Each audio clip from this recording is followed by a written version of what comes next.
Balance the following chemical equation, हम किस तरह से केमिकल इक्वेशन को बैलेंस कर सकते हैं। मैं आपको कुछ एग्जांपल दूंगा, उसके ज़रिए मैं आपको balance the following equations chemical equation को बैलेंस करना सिखाऊंगा। पहले मेरे पास क्वेश्चन है CO प्लस ऑक्सीजन 2 दिया हुआ है और इसके अलावा CO2 ऑक्सीजन और कार्बन दिया हुआ है इसमें, सही है। ऑक्सीजन हमारे पास 1 है, यहाँ भी क्या कार्बन हमारे पास 1 है, यहाँ भी क्या कार्बन हमारे पास 1 है।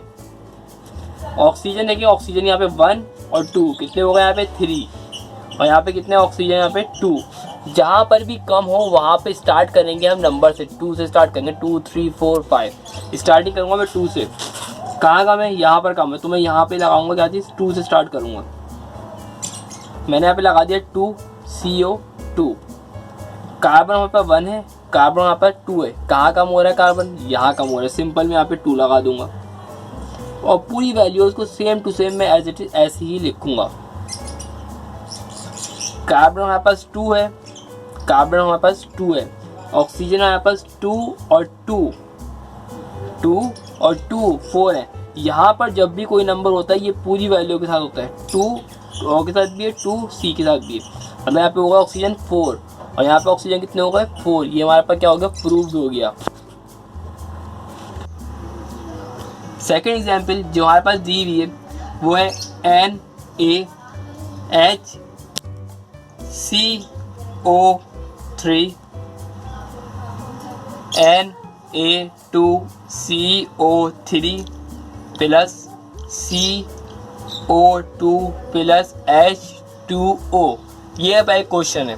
अब मुझे इसको बैलेंस करना है। बैलेंस किस तरह से करूँगा, Na मतलब सोडियम, सोडियम हमारे पास दिया हुआ है कितना 1 और यहाँ पे सोडियम दिया हुआ है 2। कम कहाँ पर है, यहाँ पर है, तो मैं यहाँ पे 2 लगाऊंगा। जहाँ पर कम हो वहाँ पर लगा के और सेम टू सेम मैं बिल्कुल एज इट इज़ ऐसे ही लिखूँगा पूरी वैल्यू को। जहाँ पर कम होगा वहाँ से मैं 2 से स्टार्ट करूँगा। Na यहाँ पे 2, यहाँ पे Na 2, H यहाँ पे 2, यहाँ पे H2 मतलब यहाँ पे बैलेंस है। C यहाँ पे 2 कार्बन, यहाँ पर C कितने 1 2 मतलब यहाँ पे भी 2 है, मतलब कार्बन भी बराबर है 1 और 2 कार्बन है यहाँ पे 2 है कार्बन, सही। O यहाँ पे जब भी नीचे पावर होती है, पावर ऊपर से आपस में मल्टीप्लाई होती है, तो ऑक्सीजन कितने होंगे 3 2 6, ऑक्सीजन कितनी 6, यहाँ पे 3 4 5 और ये आ गया 6, मतलब ऑक्सीजन कितनी हो गया यहाँ पे 6। ये मेरा हो गया बैलेंस सेकंड।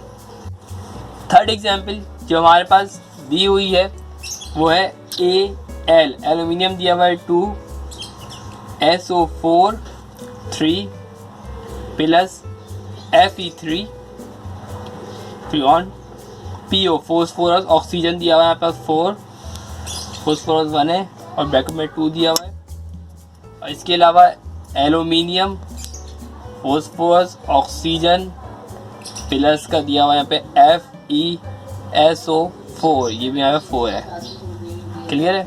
ये यहाँ पे क्वेश्चन दिया हुआ है, इसको मुझे बैलेंस करना है।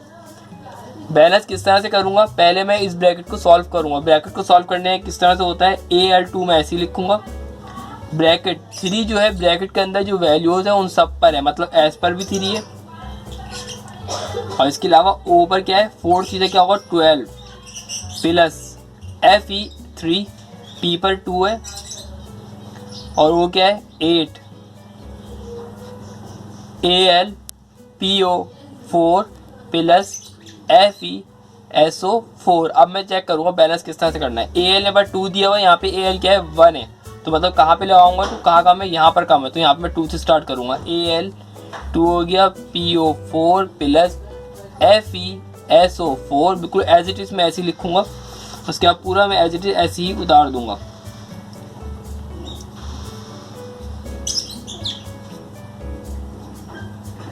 अब फिर दोबारा चेक करूँगा, Al2 और एल्यूमिनियम हो गया यहाँ पे 2, यहाँ पे S क्या है 3 और तो यहाँ पे S कितने 1, कहाँ पे कम है, यहाँ पे कम है, कितने कम है 3 कम है, तो मैं यहाँ पे स्टार्ट लगाऊंगा। 3 हमेशा यहाँ पे लगेगा। FeS यहाँ पर कभी भी 3 नहीं लगेगा, यहीं से स्टार्ट होगा, लगा सकते हैं तो यहीं पे लगाते हैं हम। O4 अब बिल्कुल सेम टू सेम मैं एज इट इज़ ऐसी ही पूरी वैल्यू को उतारूँगा।